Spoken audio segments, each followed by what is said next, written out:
Será que o ódio e o amor são realmente tão diferentes quanto pensamos? A história está repleta de contos que falam de amores transformados em ódios profundos e ódios que, de forma surpreendente, deram lugar a amores intensos. Mas o que realmente nos diz isso sobre a natureza dessas emoções? São elas apenas opostos em um espectro emocional, ou será que compartilham uma origem comum, enraizada em algo mais profundo dentro de nós? Neste vídeo, mergulharemos nas profundezas da filosofia, da psicologia e da história para desvendar os mistérios do ódio e do amor, e explorar a tênue linha que, paradoxalmente, os une. E para isso, se inscreva no canal, deixe o like, ative o sino e compartilhe, para que possa ajudar a crescer nossa comunidade de pessoas interessadas e se tornarem mais sábias. Para entender a complexidade do ódio, precisamos primeiro defini-lo. Mas, como muitas emoções humanas, o ódio é difícil de encapsular em palavras. Em sua essência, pode ser visto como uma intensa aversão ou hostilidade dirigida a algo ou alguém. Alguns filósofos e psicólogos argumentam que o ódio nasce de um medo profundo ou de uma ameaça percebida ao nosso bem-estar ou valores. Outros veem o ódio como uma consequência da inveja, do orgulho ferido, ou até de um amor que deu errado. Mas o ódio não é apenas uma emoção passiva, ele tem o poder de impulsionar ações. Ao longo da história, vimos como o ódio pode ser um motor para conflitos, guerras e até genocídios. Por outro lado, ele também pode servir como um catalisador para mudanças sociais e políticas, quando direcionado contra injustiças e opressões. Então, qual é a verdadeira natureza do ódio? É apenas uma força destrutiva, ou há aspectos mais complexos e talvez até necessários em sua existência? Ao explorar essas questões, começamos a perceber que o ódio é mais do que uma simples reação emocional, ele é um reflexo das complexidades do coração e da mente humanos, enraizado em nossas experiências mais profundas e, muitas vezes, nas nossas inseguranças e medos mais ocultos. Agora, nos voltemos para a intrigante relação entre o ódio e o amor. Estas duas emoções, à primeira vista, parecem ser opostas polares, mas uma análise mais profunda revela que elas estão mais entrelaçadas do que poderíamos imaginar. Ambas são emoções intensas, capazes de provocar paixões fervorosas e ações impulsivas. Mas o que realmente as aproxima é a sua capacidade de transformação. O amor, em sua forma mais pura, é visto como a emoção mais nobre, a força que une as pessoas e inspira atos de grande altruísmo e bondade. No entanto, quando ferido, traído ou frustrado, este mesmo amor pode se transformar em um ódio profundo e ardente.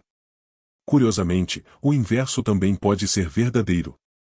O ódio, muitas vezes, nasce de um mal-entendido, medo ou desinformação.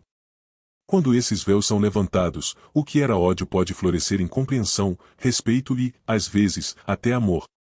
Este fenômeno não é apenas uma teoria filosófica, ele é evidenciado em histórias pessoais, literatura e eventos históricos. Casais que transformam anos de amor em batalhas legais amargas, inimigos que encontram terreno comum e se tornam aliados, nações que passam de rivais a parceiros. Esses são testemunhos da linha tênue e frequentemente transitória entre o amor e o ódio. Essa fluidez entre o amor e o ódio sugere que, no fundo, eles podem ser manifestações de uma mesma força, moldada por circunstâncias, percepções e experiências.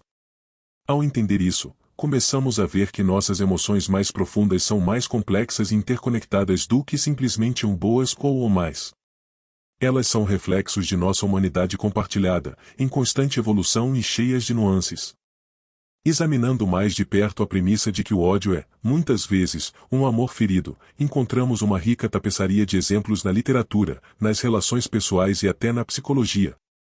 Pense em histórias clássicas como o Romeu e Julieta de Shakespeare, onde o ódio entre duas famílias nasce de uma rivalidade antiga, mas sob a superfície desse ódio, encontra-se um amor profundo pelas próprias famílias e valores. Ou na tragédia grega de Medeia, onde o amor apaixonado se transforma em ódio mortal quando a traição entra em cena.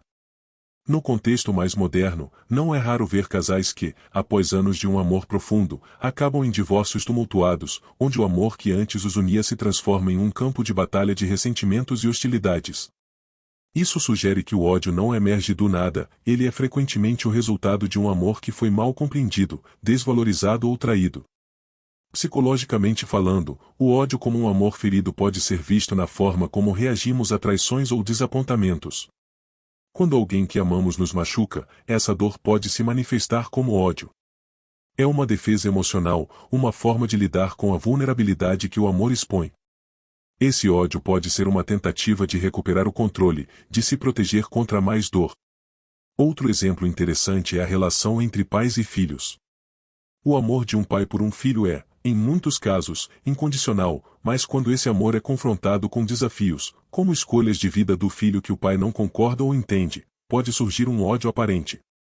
No entanto, esse ódio é frequentemente uma expressão de amor frustrado, medo e preocupação. Esses exemplos ilustram como o ódio e o amor estão intrinsecamente ligados. O ódio muitas vezes revela um amor que foi ferido, desafiado ou mal entendido. Reconhecer essa conexão é essencial para entender as complexidades das emoções humanas e a natureza frequentemente ambígua do que sentimos. Ao olhar para estas emoções sob essa luz, começamos a compreender que o ódio não é sempre uma entidade autônoma, mas sim, muitas vezes, uma sombra distorcida do amor. Em relações de amizade, por exemplo, vemos frequentemente como um forte vínculo de carinho e lealdade pode, sob circunstâncias adversas, transformar-se em animosidade e rancor. Amigos que compartilharam momentos de alegria e apoio mútuo podem se tornar estranhos ou até inimigos, quando mal entendidos, ciúmes ou traições entram em jogo. Aqui, o ódio se manifesta não por falta de amor, mas pela dor de um amor que parece ter sido quebrado. Nos cenários políticos e sociais, essa dinâmica também é observável. Movimentos e ideologias nascidos de um profundo amor por certos ideais ou comunidades podem, paradoxalmente, engendrar ódio contra aqueles vistos como ameaças ou opositores a esses mesmos ideais. Isso reflete como o amor intenso por uma causa ou grupo pode, inadvertidamente, desencadear sentimentos de ódio contra outros. Finalmente, na arte e na mídia, histórias de vilões que se tornam maléficos devido a um amor perdido ou traído são um tema recorrente. Esses personagens muitas vezes começam com intenções puras, mas suas experiências de dor, traição ou rejeição os levam a caminhos destrutivos. Isto ressalta a ideia de que o ódio pode ser uma resposta a um amor profundamente ferido. Estes exemplos mostram que o ódio, muitas vezes considerado a antítese do amor, pode na verdade ser intimamente ligado a ele. Reconhecendo que o ódio pode ser um amor ferido, começamos a ver essas emoções não como opostos binários, mas como parte de um espectro emocional complexo e interligado, onde o amor e o ódio são, em muitos casos, dois lados da mesma moeda emocional. Compreender esta relação não apenas nos ajuda a entender melhor nossas próprias reações e sentimentos, mas também nos oferece uma perspectiva mais compassiva na maneira como vemos os outros. Ao reconhecer que por trás do ódio muitas vezes se esconde um amor ferido, podemos começar a abordar conflitos e desentendimentos com mais empatia e compreensão. Essa percepção nos leva a uma reflexão mais profunda sobre a natureza humana, em que nossas emoções mais intensas, seja amor ou ódio, são reflexos de nossa capacidade de sentir profundamente. E na compreensão dessa complexidade, talvez possamos encontrar caminhos para curar as feridas que se manifestam como ódio, abrindo espaço para uma maior compreensão e, quem sabe, para a reascendência de um amor mais maduro e consciente. Também analisando a história e a cultura, encontramos inúmeros exemplos que ilustram a complexa dança entre amor e ódio. Estes exemplos não apenas reforçam a ideia de que o ódio muitas vezes é um amor ferido, mas também mostram como essas emoções influenciam o curso da história humana. Conflitos históricos e nacionalismo. Examinando conflitos históricos, vemos que muitas guerras foram impulsionadas por um ódio intenso, frequentemente nascido de um profundo amor por ideais nacionais, étnicos ou religiosos. A Primeira e Segunda Guerras Mundiais são exemplos clássicos disso, onde o amor fervoroso por nações e culturas específicas transformou-se em ódio contra aqueles considerados inimigos ou ameaças. Este fenômeno não se limita apenas aos eventos do passado, ele continua a ser uma força motriz em muitos conflitos modernos. Conflitos atuais e polarização política. No mundo contemporâneo, observamos como o amor e o ódio são centrais na política global. A polarização política, tanto em democracias quanto em regimes autoritários, muitas vezes gira em torno de um amor profundo por certos ideais políticos ou sociais, que por sua vez alimentam um ódio contra grupos opostos ou ideias divergentes. Isso pode ser visto em diversos países onde a política se tornou cada vez mais polarizada, levando a divisões e até violência. Além dos exemplos históricos e políticos, a ficção nos oferece um rico conjunto de exemplos onde a relação entre amor e ódio é vividamente explorada. Estas histórias, desde as antigas até as contemporâneas, refletem as complexidades dessas emoções na vida real. Anakin Skywalker em Star Wars. Um dos exemplos mais icônicos da cultura pop moderna é a transformação de Anakin Skywalker em Darth Vader na saga Star Wars. Anakin, movido inicialmente por um amor profundo e um desejo de proteger aqueles que ama, acaba sendo consumido pelo medo da perda, que se transforma em raiva e, finalmente, em ódio. Sua jornada destaca como o amor e o medo de perdê-lo podem levar a um caminho sombrio. Histórias clássicas de tragédia. Na literatura clássica, encontramos muitos exemplos semelhantes. Em O Macbeth de Shakespeare, o amor de Macbeth por poder e influência leva-o a cometer atos de ódio e violência. Da mesma forma, em O Grande Gatsby de F. Scott Fitzgerald, o amor obsessivo de Gatsby por Daisy se transforma em desespero e tragédia, ilustrando como o amor não correspondido pode gerar sentimentos destrutivos. Personagens complexos na literatura moderna.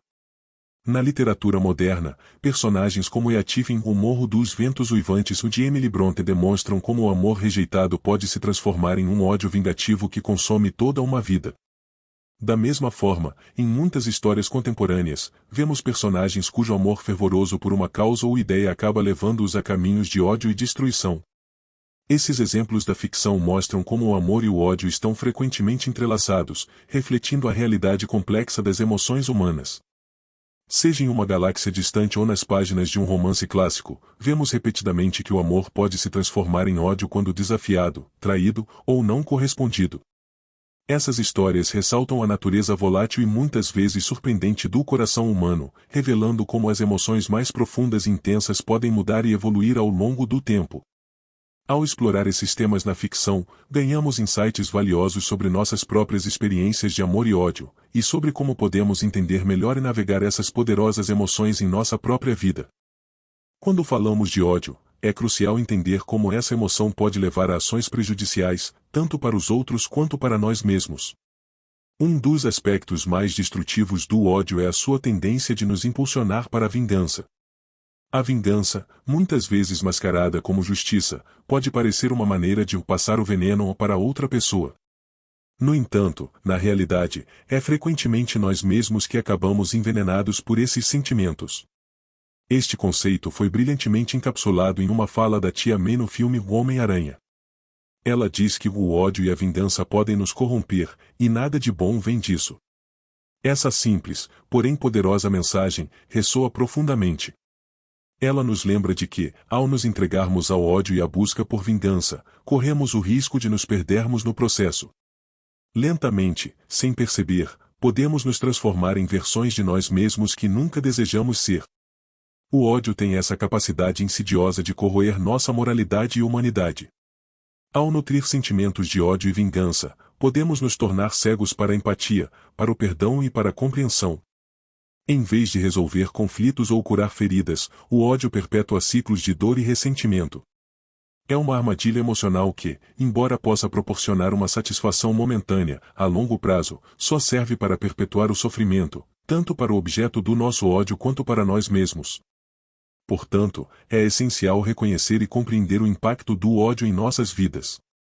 Ao fazer isso, podemos começar a buscar formas mais saudáveis de lidar com nossas emoções, escolhendo caminhos de compreensão, empatia e, eventualmente, de reconciliação e cura. O desafio, então, é não deixar que o ódio nos defina e controle nossas ações. Em vez disso, podemos aprender a transformar essas emoções em oportunidades para crescimento pessoal e compreensão mútua. Lembrar as palavras da Tia May é um passo importante nessa direção, reconhecer que a vingança e o ódio podem nos corromper lentamente e nos desviar de quem realmente queremos ser. Ao abordar o ódio com essa consciência, abrimos a porta para quebrar ciclos de negatividade e construir relações mais saudáveis e compassivas.